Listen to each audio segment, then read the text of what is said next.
Hello students, आज हम पढ़ेंगे 10th क्लास की साइंस की 32nd वर्कशीट, जिसका टॉपिक है धातु एवं अधातु।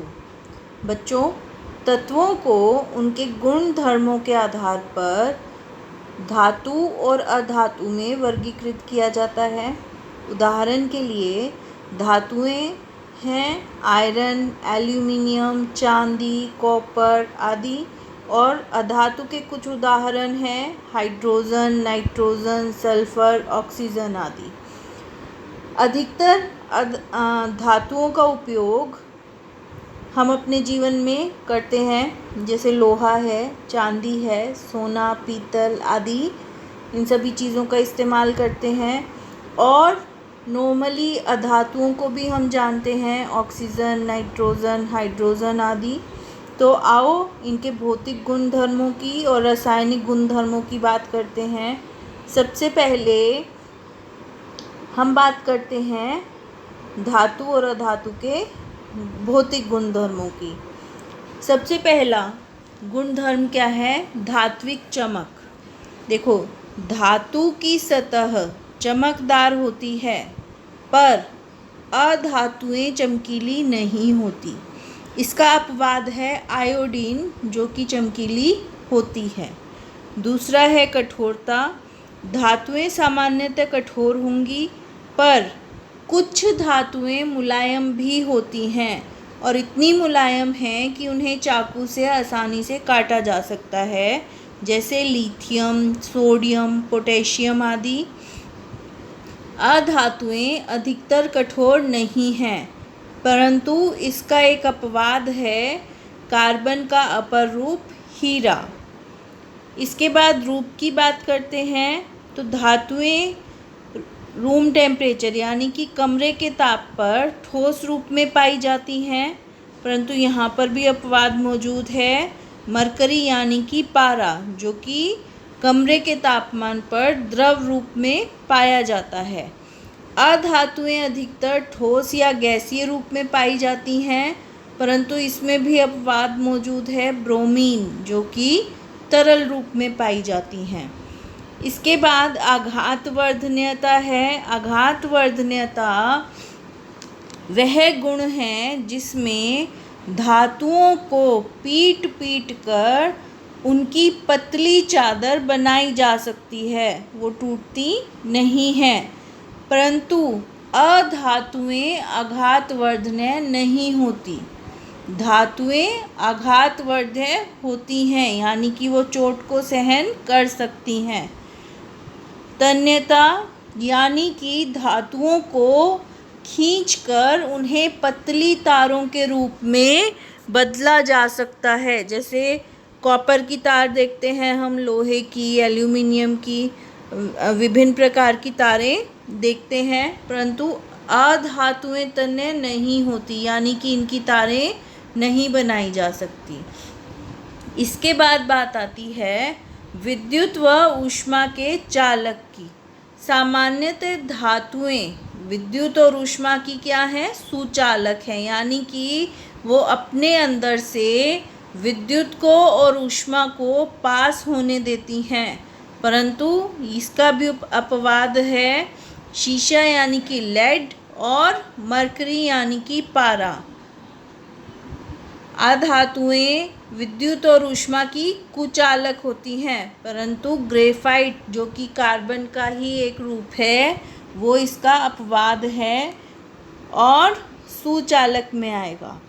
घनत्व की बात करते हैं, तो सामान्यतः धातुओं का घनत्व बहुत अधिक होता है और इनका गलनांक भी बहुत अधिक होता है, परंतु इसका अपवाद है सोडियम और पोटेशियम, जो कि बहुत ही कम तापमान पर जलना शुरू हो जाते हैं और हवा और पानी के संपर्क में आते ही आग पकड़ लेते हैं।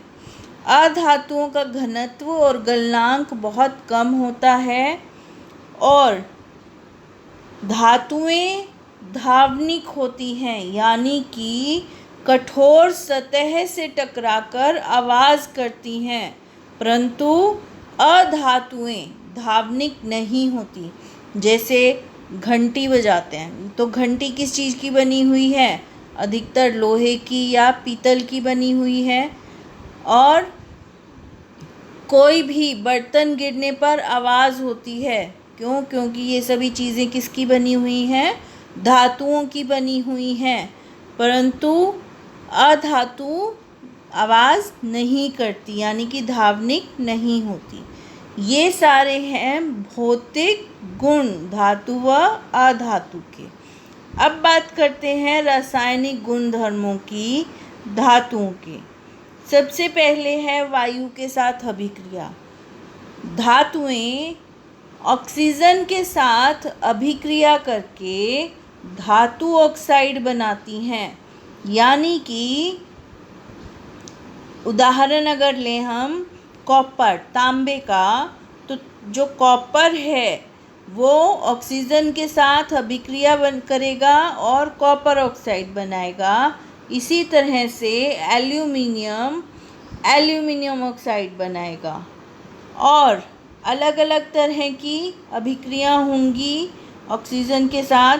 जैसे अभी मैंने बताया कि सोडियम और पोटेशियम वायु में आग पकड़ लेंगे। क्यों? क्योंकि वो बहुत ही जल्दी ऑक्सीजन के साथ अभिक्रिया करेंगे और इसको रोकने के लिए उसको केरोसिन ऑयल में रखा जाता है, पानी में भी नहीं, क्योंकि पानी के साथ भी बहुत जल्दी अभिक्रिया करते हैं।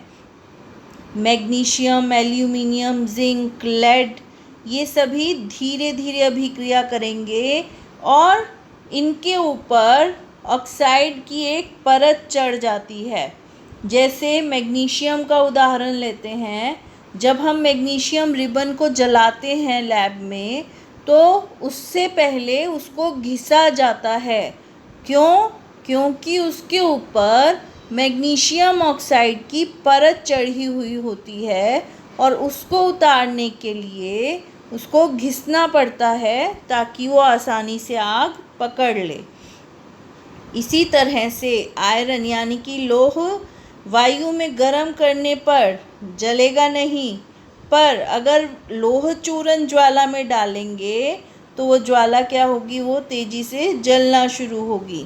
इसी तरह से कॉपर भी नहीं जलेगा, पर उसके ऊपर परऑक्साइड की एक परत चढ़ जाएगी जो कि काले रंग की होगी। यानी कि तांबे की तार को अगर हम जलाकर देखेंगे ना, तो उसके ऊपर काले रंग की परत चढ़ जाएगी जो परऑक्साइड है। इसी तरह से चांदी और सोना भी ऑक्सीजन के साथ अभिक्रिया नहीं करते। सोना सालों साल रखा भी रहता है पर उसके ऊपर कोई भी निशान नहीं पड़ता। क्यों हुआ ऐसा? क्योंकि वो ऑक्सीजन के साथ अभिक्रिया नहीं कर रहा। आओ अब कुछ ऐसी धातुएं देखते हैं जो जल के साथ अभिक्रिया कर रही हैं। और धातुएं जल के साथ जब अभिक्रिया कर रही हैं तो वो धातु ऑक्साइड के साथ हाइड्रोजन गैस बना रही हैं और फिर ये धातु ऑक्साइड दोबारा जल के साथ अभिक्रिया करके धातु हाइड्रोक्साइड बना रहा है।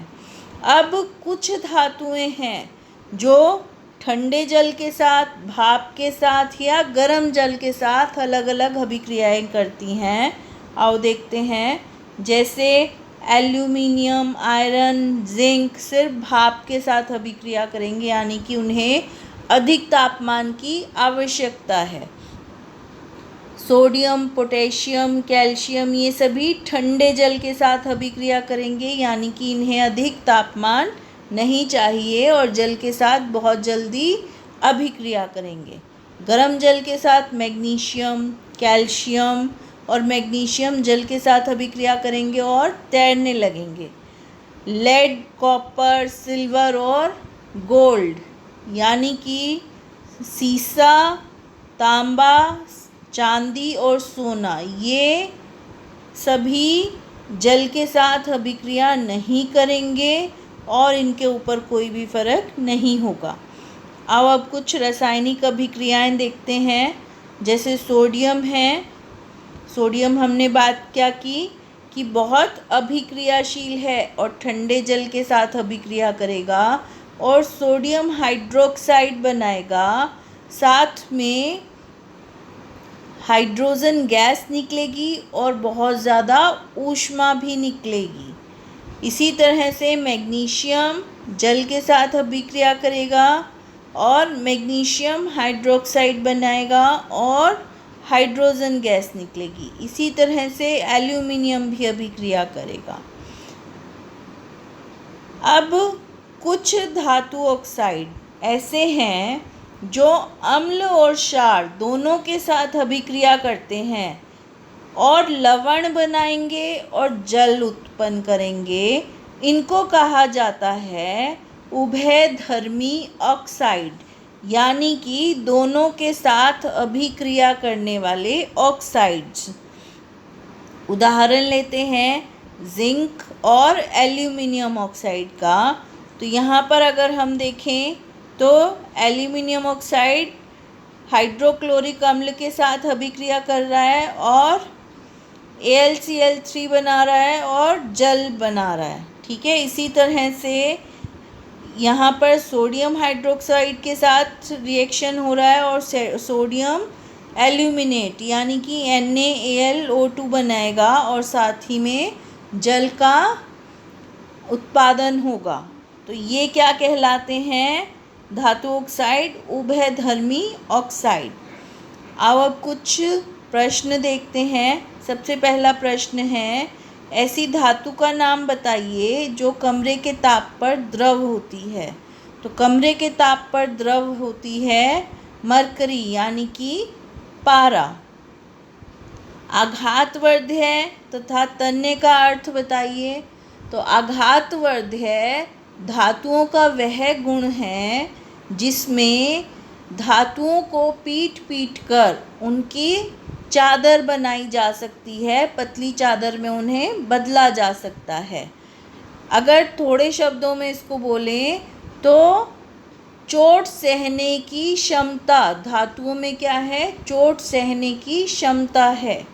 साथ ही तनय का अर्थ है धातुओं का वह गुण जिसमें उसे खींचकर पतली तारों में बदला जा सकता है। तीसरा प्रश्न देखते हैं, सोडियम एवं पोटेशियम को तेल के अंदर संग्रहित क्यों किया जाता है, यानी कि तेल के अंदर क्यों स्टोर करके रखा जाता है? तो सोडियम और पोटेशियम हमने पढ़ा कि बहुत ज़्यादा रिएक्टिव हैं, बहुत ज़्यादा अभिक्रियाशील हैं और हवा और जल के साथ बहुत जल्दी अभिक्रिया करते हैं। तो इसलिए उसे केरोसिन ऑयल में यानी कि मिट्टी के तेल में रखा जाता है ताकि वो हवा के साथ और जल के साथ अभिक्रिया ना कर पाएँ और आग ना पकड़ लें। अगला प्रश्न है, उभयधर्मी ऑक्साइड क्या होते हैं? 2 उदाहरण दीजिए। तो बच्चों, उभयधर्मी ऑक्साइड हमने पढ़ा वह धातु ऑक्साइड जो अम्ल और क्षार दोनों से अभिक्रिया करते हैं और लवण तथा जल उत्पन्न करते हैं। इसके उदाहरण हैं जिंक व एल्यूमिनियम ऑक्साइड। तो बच्चों, ये थी आपकी धातु व अधातु की पहली वर्कशीट और साइंस की 32वीं वर्कशीट। आई होप आपको समझ आई होगी और अब आप इसको आसानी से कर पाओगे। Thank you.